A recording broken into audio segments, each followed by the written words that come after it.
दोस्तों, खुश आमदीद हिडन वर्ल्ड उर्दू में। यहाँ हम आपको लेकर चलते हैं दुनिया के उन गोशों में जहाँ कहानियाँ सिर्फ किताबों में नहीं बल्कि ज़मीन और इंसानों के चेहरों पर लिखी मिलती हैं। आज हम जा रहे हैं एक ऐसे मुल्क की सैर पर जिसे अक्सर लोग खलीज की चमक दमक में नज़रअंदाज कर देते हैं, लेकिन हकीकत ये है कि ये मुल्क अपनी तारीख, अपने सुकून और अपनी मुनफरिद पहचान के बायस खलीजी दुनिया का छुपा हुआ खजाना है। लेकिन दोस्तों, आपके जहन में सवाल पैदा होगा कि आखिर ओमान को खलीज का हिडन जेम क्यों कहा जाता है? क्या वजह है कि यहाँ के लोग गैर मुल्कियों को अपनी फैमिली की तरह अपनाते हैं? और आखिर पाकिस्तान और ओमान का ताल्लुक इतना खास क्यों है कि तारीख के कई वर्क इस रिश्ते से रंगे पड़े हैं? इन सवालों के जवाबात हम इस व्लॉग में मिलकर तलाश करेंगे। तो आइए सबसे पहले ये जानते हैं कि ओमान कहाँ वाक़ है। ओमान मशरिक़ वुस्ता का एक मुल्क है जो जज़ीरा नुमा अरब के जनूब मशरिक़ी कोने में आबाद है। शुमाल में इसके साहिल खलीज ओमान को छूते हैं और मशरिक़ में बहरा अरब के निलगों पानी इससे लिपटते हैं। मग़रिब में इसकी सरहद सऊदी अरब और यमन से मिलती है, जबकि शुमाल मग़रिब में मुत्तहिदा अरब इमारात इसके हमसाया हैं। ये महल्ले वकू ओमान को एक ऐसा स्ट्रेटेजिक मकाम देता है जहां से तिजारती रास्ते सदियों से गुजरते रहे हैं। ओमान का कुल रुकबा तकरीबन 3 लाख मुरब्बा किलोमीटर है। आबादी एक अंदाजे के मुताबिक 50 लाख के करीब है। मगर दिलचस्प बात यह है कि इस आबादी का बड़ा हिस्सा गैर मुल्कियों पर मुश्तमिल है, जिनमें सबसे नुमायां पाकिस्तानी, भारतीय और बांग्लादेशी कम्युनिटीज़ हैं। अब अगर तारीख पर नज़र डालें तो ओमान की जड़ें हज़ारों साल पुरानी हैं। ये वही खित्ता है जहां समंदरी तिजारत ने दुनिया के नक्शे बदल दिए। ओमानी मल्लाह और ताजिर सिर्फ खलीज तक महदूद नहीं थे, बल्कि वो अफ्रीका, बरसगीर और मशरिक़ बईद तक के सफ़र किया करते थे। ज़ंजबार से लेकर गवादर तक ओमानी असरात आपको हर जगह दिखाई देते हैं। लेकिन आज के ओमान के लोग कैसे हैं? अगर आप किसी ओमानी से मिलें तो सबसे पहले आपको उनकी मेहमान नवाजी हैरान कर देगी। सफ़ेद लिबास, सर पर कमा नामी टोपी या फिर इमामा, नर्म लहजा और चेहरे पर मुस्कुराहट, ये है ओमानी अवाम का हकीकी तारुफ। वो सादगी और वकार का ऐसा इम्तिजाज रखते हैं जो उन्हें खलीज के दूसरे मुल्कों से बिल्कुल मुनफरिद बना देता है। अब बात करते हैं ज़रिया मुआश की। ओमान की मईशत का इन्हिसार तेल और गैस पर ज़रूर है, लेकिन दिलचस्प बात यह है कि यह मुल्क सिर्फ इन वसाइल पर नहीं टका। सदियों से माहीगिरी, खजूर की तिजारत और समंदरी कारोबार ओमान की रूह रहे हैं। आज भी अगर आप मस्कत के साहिल पर जाएं तो सुबह सवेरे सैकड़ों कश्तियां मछलियां लेकर वापस आती नजर आएंगी। ये मंजर इस बात का सबूत है कि ओमान ने अपनी कदीम रिवायात को जदीद दौर में भी जिंदा रखा है। तो दोस्तों, ओमान में जिंदगी कैसी गुजरती है? यहाँ के शहरों में सुकून और तरतीब ऐसी है जैसे हर चीज वक्त के हिसाब से चल रही हो। न दुबई जैसा शोर व गौगा, न रियाज जैसी सख्ती। ओमान में एक खास तरह का एतदाल है। यहाँ के लोग ज्यादातर सरकारी मुलाजमत या कारोबार से वाबस्ता हैं, लेकिन सबसे दिलचस्प बात यह है कि लोग अपनी जिंदगी को पुरसुकून और मुतवाजिन रखने पर यकीन रखते हैं। अब जरा पाकिस्तानी कम्युनिटी की बात करें। अंदाजा लगाएं कि ओमान में तकरीबन 7 लाख पाकिस्तानी रहते हैं। ये पाकिस्तानी मजदूर भी हैं, इंजीनियर भी, डॉक्टर भी और बिजनेसमैन भी।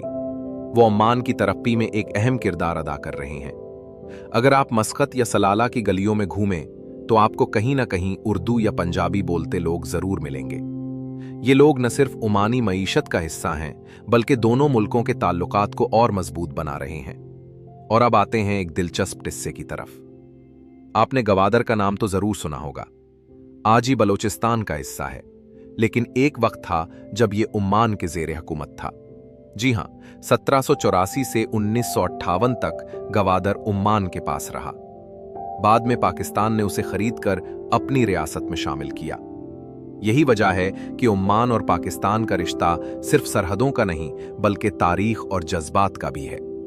दोस्तों, अब जब हमने ओमान के बारे में बंदियादी तारुफ जान लिया, तो आइए आगे बढ़ते हैं और इस मुल्क के वो पहलू देखते हैं जो इसे बाकी खलीजी दुनिया से बिल्कुल मुनफरिद बनाते हैं। सबसे पहले हैं ओमान के बड़े शहरों की तरफ। ओमान का दारुल हुकूमत मस्कत है, एक ऐसा शहर जो जदीदियत और रिवायत का हसीन इम्तिजाज है। यहाँ एक तरफ शाही महल और जदीद इमारतें हैं, तो दूसरी तरफ सदियों पुराने बाजार जैसे मतरा सूक मौजूद हैं, जहां खुशबुओं, कालीनों, खजूरों और यादगार तहाइफ की महक हर आने वाले को अपने शहर में ले लेती है। अगर आप मस्कत की गलियों में घूमें तो ऐसा लगता है जैसे तारीख और हाल एक दूसरे के साथ चल रहे हों। फिर आते हैं नज़वी की तरफ, जो उम्मान का सकाफती दिल है। नज़वी का किला उम्मान की कदीम शान व शौकत की याद दिलाता है। पुराने बाजारों में रिवायती खंजर, मिट्टी के बर्तन और हाथ से बने जेवरात अब भी अपनी पहचान कायम किए हुए हैं। यह शहर हमें उम्मान की जड़ों से जोड़ देता है। और फिर सलाला, जिसे उम्मान का सब्ज दिल कहा जाता है। खलीजी दुनिया के सहरा और तपिश के बीच ये शहर बारिशों और सब्ज़ाज़ारों की दुनिया है। मूनसून के मौसम में यहाँ के पहाड़ और वादियाँ किसी जन्नत का मंजर पेश करते हैं। सलाला खुशबुओं का शहर भी कहलाता है, क्योंकि यहाँ लोबान सदियों से तैयार किया जाता है, जो दुनिया भर में मशहूर है। अब बात करते हैं खानों की, क्योंकि किसी भी सफ़र की असल खुशबू मकामी खानों में ही छुपी होती है। उम्मान के खाने अपनी सादगी और जायके की वजह से अलग पहचान रखते हैं। सबसे मशहूर डिश है मजबूस। ये एक तरह का खुशबूदार चावल और गोश्त या मछली का पकवान है, जिसे ज़ाफ़रान और मसालों से तैयार किया जाता है। आप इसे उमानी बिरयानी भी कह सकते हैं, लेकिन इसका जायका बिल्कुल मुख्तलिफ और निराला है। दूसरा खास खाना है शुआ। ये ओमान की पहचान है। ईद या ख़ास मौक़े पर गोश्त को मसालों में मैरिनेट किया जाता है और फिर ज़ेरे ज़मीन तनूर में कई घंटों तक पकाया जाता है। जब ये तैयार होकर निकलता है तो इसकी खुशबू और जायका लाजवाब होता है। फिर आता है ओमानी कहवा और खजूर, जो हर मेहमान के लिए सबसे पहला तोहफा है। कहवा हल्की काफ़ी की तरह होता है, जिसमें ज़ाफ़रान और इलायची की खुशबू शामिल की जाती है। ओमानी उसे छोटी प्यालियों में पेश करते हैं और साथ खजूर ज़रूर रखी जाती है। अगर आप साहिली इलाकों में जाएं तो वहाँ ताज़ा मछली और समंदरी खाने का जायका अलग ही दुनिया है। और आखिर में ओमानी हलवा, जो शादी ब्याह और त्योहारों पर ख़ास एहतमाम के साथ पेश की जाती है, इस मुल्क की मिठास का असल तारुफ है। अब चलते हैं ओमान की सकाफत और रिवायात की तरफ। ओमानी अवाम अपनी रिवायात पर फ़ख्र करते हैं।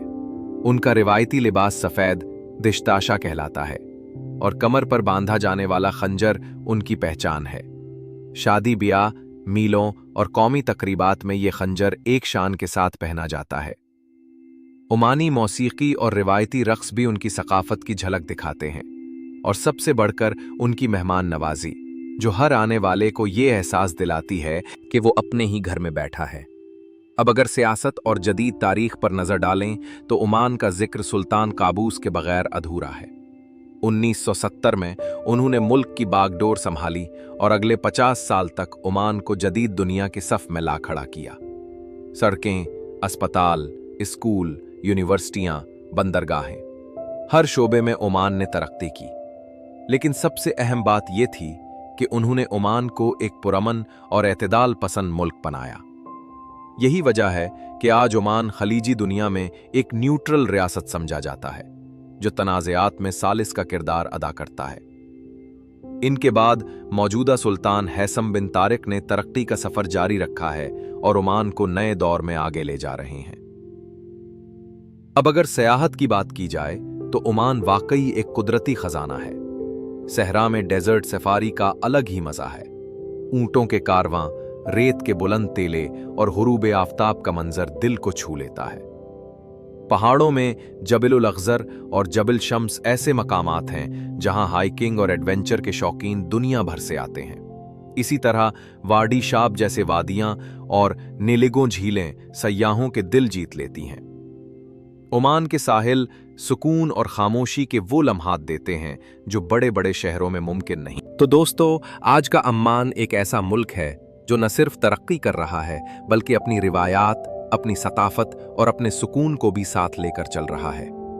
यहाँ जिंदगी का मज़ा इसी एतदाल में है कि इंसान तरक्की करे मगर अपनी असल को न भूले। और यही अम्मान का सबसे बड़ा सबक है: सुकून, मेहमान नवाजी और अपनी शनाख्त पर फ़ख्र। ये मुल्क हमें याद दिलाता है कि असल ताकत सिर्फ दौलत या इमारतों में नहीं, बल्कि इस बात में है कि आप अपनी सकाफत को कैसे जिंदा रखते हैं और दूसरों के लिए कितना दिल खोलते हैं।